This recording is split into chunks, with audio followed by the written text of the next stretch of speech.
નમસ્કાર મિત્રો, અગાઉ આપણે જણાવ્યું તે મુજબ આપ આપના એન્ડ્રોઈડ સ્માર્ટફોનમાં એક કરતાં વધુ ભાષામાં મેસેજ ટાઈપ કરવા માગો છો તો તે માટે આ વિડીયો નિહાળો અને તે મુજબ તમે તમારા ફોનનું સેટિંગ્સ કરો અને મેસેજને એક કરતાં વધુ ભાષામાં એક જ કીબોર્ડ દ્વારા આપ ટાઈપ કરી શકશો।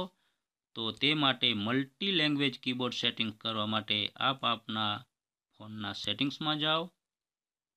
ફોન સેટિંગ્સની અંદર આપ અહીં સિસ્ટમ સેટિંગ્સમાં લેંગ્વેજ અને ઇનપુટ પર આપણે ક્લિક કરીશું। ત્યારબાદ એક નવું મેનુ ખુલશે, એમાં કીબોર્ડ સેટિંગ્સ માટેના વિવિધ ઓપ્શન અહીં જોવા મળે છે। એમાં મલ્ટી લેંગ્વેજ કીબોર્ડ સેટિંગ કરવા માટે આપણે સેમસંગ કીબોર્ડના અહીં સેટિંગ બટન ઉપર આપણે ક્લિક કરીશું। સેટિંગ બટન ઉપર ક્લિક કરતાં અહીં કેટલીક ભાષા અત્રે આપણને જોવા મળે છે। તો એમાં ઇનપુટ લેંગ્વેજ, એમાં ઇંગ્લિશ યુકે, હિન્દી, ગુજરાતી આ ત્રણ ભાષાઓ અત્યારે સિલેક્ટ કરેલી છે આ ફોનની અંદર। મતલબમાં આ ફોનના કીબોર્ડ ઉપર અત્યારે આ ત્રણ ભાષા આપણે ટાઈપ કરી શકાય છે। હવે આપણે એને મેન્યુઅલી ફેરફાર કરવા અથવા વધારાની ભાષાઓ અંદર એડ કરવા માટે અહીં સિલેક્ટ ઇનપુટ લેંગ્વેજ ઉપર આપણે ક્લિક કરીશું। ઓકે, એટલે મિત્રો જુઓ અહીં વિવિધ ભાષાઓનું આખું એક લિસ્ટ જોવા મળે છે, પ્રાદેશિક ભાષાઓ બધી। એમાં અત્યારે આપણી ઓલરેડી 3 ભાષા સિલેક્ટ કરેલી છે। એના સિવાય વધારાની ભાષાઓ આપણે એડ કરવી હોય તો પણ એ કરી શકાશે। ઘણીવાર એવું બને કે મિત્રો કે આપણે આ લિસ્ટની અંદર આપણી ગમતી ભાષા ન જોવા મળે તો તમારે એક વખત અવેલેબલ લેંગ્વેજના આ લિસ્ટની અંદર નીચે તમારે ચેક કરી લેવાનું છે। એમાં જો તમારી ભાષા જોવા મળે તો એના ઉપર ક્લિક કરી અને ડાઉનલોડ કરી લેવાની છે। તમારી ભાષા નાની ફાઇલ હશે, એ ડાઉનલોડ થઈ જશે એટલે તમારી આ લેંગ્વેજના લિસ્ટની અંદર ઉપર આવી જશે। ત્યારબાદ તમારે એને આ રીતે સિલેક્ટ કરી લેવાની છે। અત્યારે આપણે આ 3 ભાષાને રહેવા દઈશું, 3 ભાષાઓ ઓલરેડી સિલેક્ટ કરેલી છે। હવે આપણા ફોનનું કીબોર્ડ આ 3 ભાષાઓને ટાઈપ કરવા માટે સક્ષમ છે। તો હવે આપણે એક ચેક કરી લઈએ મેસેજ, બેક જઈશું।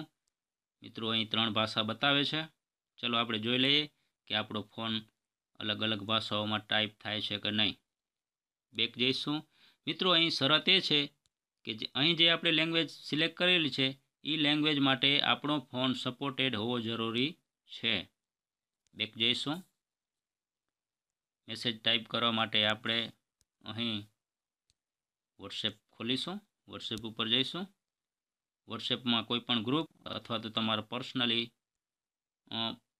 ફ્રેન્ડને આપણે મેસેજ ટાઈપ કરીશું। તો જો મિત્રો અહીં આપણે ગુજરાતી ભાષા અત્યારે આપણા કીબોર્ડમાં જોવા મળે છે, તો ગુજરાતીમાં આપણે મેસેજ ટાઈપ કરીએ। ઓકે,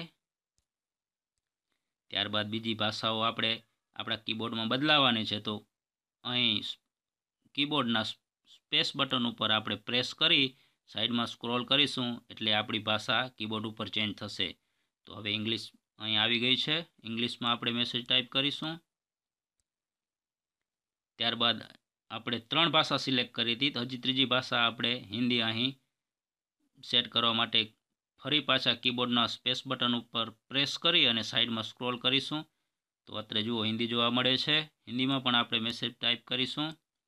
તો આવી રીતે આપ મિત્રો 3 ભાષા કરતાં પણ વધારે ભાષા તમે તમારા કીબોર્ડમાં સેટ કરી શકશો અને અલગ અલગ ભાષામાં તમે મેસેજ ટાઈપ કરી મજા માણી શકશો।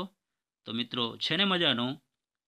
મિત્રો જો આપને અમારી આ પોસ્ટ ગમી હોય તો આપ આપના મિત્રોને પણ શેર કરો, તેમજ આવી અન્ય ઉપયોગી જાણકારી મેળવવા આપ અમારી આ યુટ્યુબ ચેનલને સબસ્ક્રાઈબ કરો, તેમજ અમારી વેબસાઇટની મુલાકાત લેતા રહો। આભાર।